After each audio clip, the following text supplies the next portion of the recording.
I have schizophrenia, and my sister-in-law keeps whispering at me in an attempt to drive me insane. My wife is on her side. I have schizophrenia, and I truly believe that when my sister-in-law moved into our house, she started trying to drive me insane. She started whispering at me, and when I asked her what she said, she'd pretend to be worried and say nothing. My reason for thinking this is because the voices only occur around her, and previously to her moving in, I hadn't experienced anything like this in quite some time. It took months of her supposedly whispering around me before my first breakdown, during which I silently cried in bed telling myself it's just her, and I'm not insane. But then, after a second breakdown, mere weeks after the first one, I told my wife, Clara. When I did, she looked worried at me, not because of the possibility her sister was doing this, but because of what she thought might be happening to me. She kept telling me that her sister would never do such a thing. Clara's reassurance that her sister would never intend harm didn't ease my mind. If anything, it put me more on edge. The whispers I heard when Nadia was nearby seemed too natural, too frequent to ignore. I watched her more closely, noting how she often muttered to herself when she thought no one was looking, and how she lingered in doorways, lost in thought. I started to pay more attention to the sounds in our home,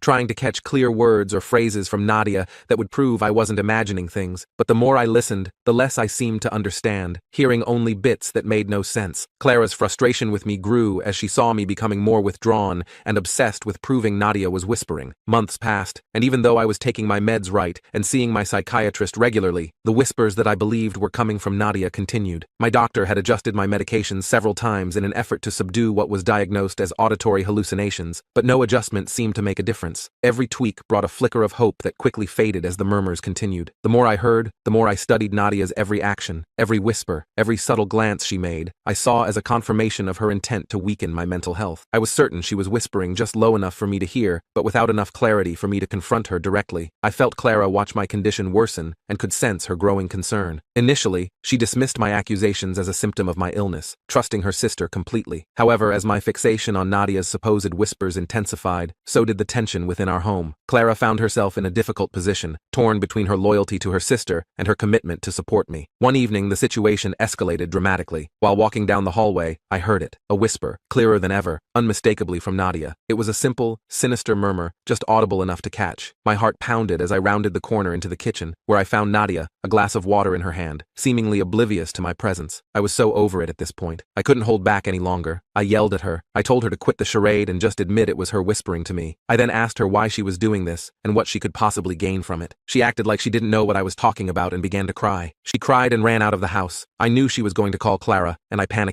Clara hates it when she gets calls while she's at work. I could only imagine how mad she would be when she found out about my confrontation with the whispers. Jess didn't come back home until Clara pulled into the driveway. My heartbeat picked up at the thought of what Nadia could have told her. If she would lie about the whispers, what else could she lie about? I thought. Clara walked inside the house and told me how she was struggling to understand everything that was happening. I tried to give her my side of the story, and she said to let her finish. She went on to say that it breaks her heart to see me suffer, but it's also just as hard to hear such serious accusations against Nadia. As I tried to tell her the truth, she told me that she didn't want us to lose what we had over something that might be my illness, misleading us. Throughout this conversation, Nadia is behind her, crying and nodding her head in agreement. I couldn't believe how far she would take this lie. What was in it for her? I felt like this was all part of some sick, twisted game she was playing. I agreed and left it at that. I felt that if I would say anything at the moment, it would come from a place of anger, and Clara wouldn't really hear me. I waited until the following day after I had calmed down to speak to Clara about Nadia. I tried to explain my side, to convey how the whispers were affecting me deeply. Clara listened, but ultimately decided that my issues were too complex for us to handle alone. She suggested that I needed more specialized help than what could be provided at home. The idea of being admitted to a psychiatric ward was jarring. It felt like a drastic step, but it also acknowledged the gravity of my mental state. The idea of being sent away from her to a hospital made me feel like she was giving up on me. I didn't want to go, and when I tried to tell her, we ended up having a big argument. We both felt strongly and couldn't agree, which just made things worse. Instead of continuing to argue, I decided to be quiet and think of another way to show her what was going on. I had a plan. If Clara could just notice some of the weird things Nadia was doing, maybe she would understand why I was so upset. Over the next few days, I paid close attention to Nadia whenever she was around. Nadia seemed normal most of the time, but sometimes she did small things that were strange, like talking quietly to herself, or stopping suddenly like she was listening to something no one else could hear. Whenever Nadia did something odd, I tried to make sure Clara was there to see it. I didn't say anything. I just hoped Clara would start to notice these things on her own. My goal wasn't to make Clara scared or to spy on Nadia, but just to help Clara see what was bothering me so much. Clara kept a close eye on Nadia, noticing more of the strange behaviors I had pointed out. Nadia's quiet muttering and sudden pauses became increasingly apparent. I could see Clara's initial skepticism began began to go away, and she started to believe that something unusual was indeed happening. Seeing this shift, I decided to take further action. I began recording Nadia's odd behavior on my phone. I captured moments that might prove she was whispering intentionally. Each time Nadia exhibited strange behavior, I discreetly recorded it. I collected several recordings showing her speaking quietly to herself, pausing mid-task as if listening to something, and moving her lips without making a sound. One evening, after a particularly stressful day, I went to the bathroom to wash the day off of me. The whispers had been persistent since I got home, and I needed a break. I set my phone on the bathroom counter, unintentionally leaving it recording as I tried to gather my thoughts. As I sat there, the whispers started again. My heart began to race. It felt like Nadia was right outside, whispering directly at me. I tried to focus on the sound, to catch any clear words or phrases, but it was difficult to distinguish anything specific. After a few minutes, I left the bathroom. The voices went away as suddenly as they had begun. I picked up my phone, stopping the recording without thinking much of it. It wasn't until later, when I reviewed the video out of sheer desperation to find some proof, that I made a startling discovery. In the recording, I could hear the sound of the bathroom door creaking softly. The noises started again, clearer this time, and unmistakably Nadia's voice. She was whispering just outside the bathroom door. My heart pounded as I listened. I played the recording again, making sure I wasn't imagining things. There was no doubt about it. Nadia was whispering to mess with me,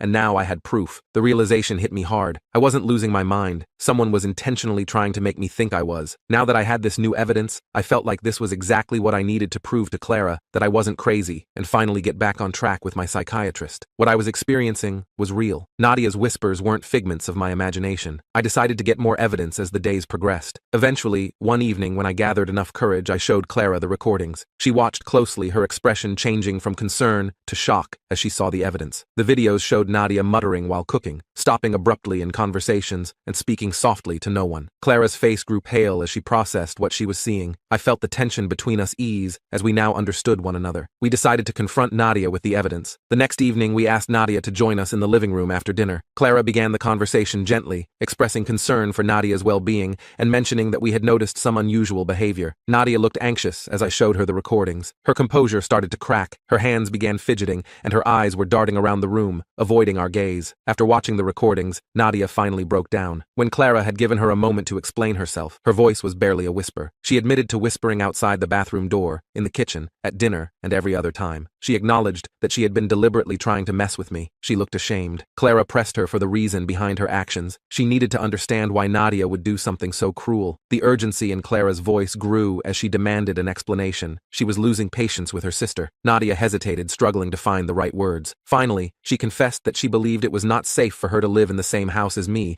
because of my schizophrenia. She explained that she had read about the condition and felt convinced that I could become dangerous. Her whispers and strange behaviors were an attempt to protect herself by pushing me to seek more intensive treatment or to leave the house. Clara listened. She couldn't comprehend why Nadia had chosen such a hurtful way to address her concerns. The revelation that Nadia's actions were driven by fear didn't take away her responsibility in the matter. Clara took a deep breath, trying to process everything. She told Nadia that while she understood her fear, her actions were unacceptable. She asked if she understood the amount of harm she'd caused. Clara's voice wavered as she expressed the pain and stress the situation had caused both of us. She emphasized that trust had been broken. Nadia had tears in her eyes and apologized repeatedly. She expressed regret for her actions. She admitted that she hadn't fully understood the impact of her behavior and was genuinely sorry for the pain she had caused. She promised to seek help for her own issues and to work towards making amends. After Nadia's confession, Clara and I knew we had to make a tough decision. Nadia's actions had caused a lot of pain and mistrust. Despite her apologies and efforts to seek help, the damage was too big to ignore. Clara decided it was best for Nadia to leave our home. The next morning, Clara asked Nadia to join us in the living room. Nadia looked worried, sensing something serious was coming. Clara calmly explained that her behavior had deeply affected our lives and that we could no longer have her stay with us. She listened, looking sad and resigned, understanding the consequences of her actions. Nadia's expression quickly shifted from worry to anger. She became agitated, her face balled up like dirty laundry. Nadia's voice rose as she accused us of using her and abandoning her, just like her ex-boyfriend had done. Clara remained calm, though it was clear she was struggling to maintain her composure. Nadia's anger grew more intense. She insisted she had nowhere else to go and that we were her only family. The tension in the room was obvious, each word sharpening the divide between us. I stood by, feeling a mix of emotions. I understood her fear and anger, but the trust had been too deeply broken. Clara, though clearly affected by Nadia's words, stood firm. She conveyed that this decision was about ensuring a safe and healthy environment for everyone. Nadia's outburst didn't change the necessity of our decision. Her accusations were painful to hear, but we knew we had to follow through. Clara remained stiff in her decision. Even though I could see how hard hard it was to kick her sister out, she told her that this was for the best. After the conversation, Nadia stormed off to pack her belongings. The atmosphere was tense, and the silence that followed her departure was heavy. Clara helped her sister pack, the process marked by awkward, strained silence. I stayed out of the way, feeling a mix of relief, guilt, and sadness. Nadia's departure was good for us since her entire time here was stressful, but it also saddened us at the loss of a family connection. When it was time for Nadia to leave, Clara walked her to the door. Clara went in for a hug, and Nadia shoved her aside, Nadia's anger still simmering beneath the surface. She turned to me, and her eyes looked like she wasn't done with me yet. She mouthed something, but I couldn't quite make out what. Once Nadia left, the house felt empty. The silence, which once felt suffocating, now felt peaceful. Clara and I focused on repairing our relationship, and she cut all contact with Nadia.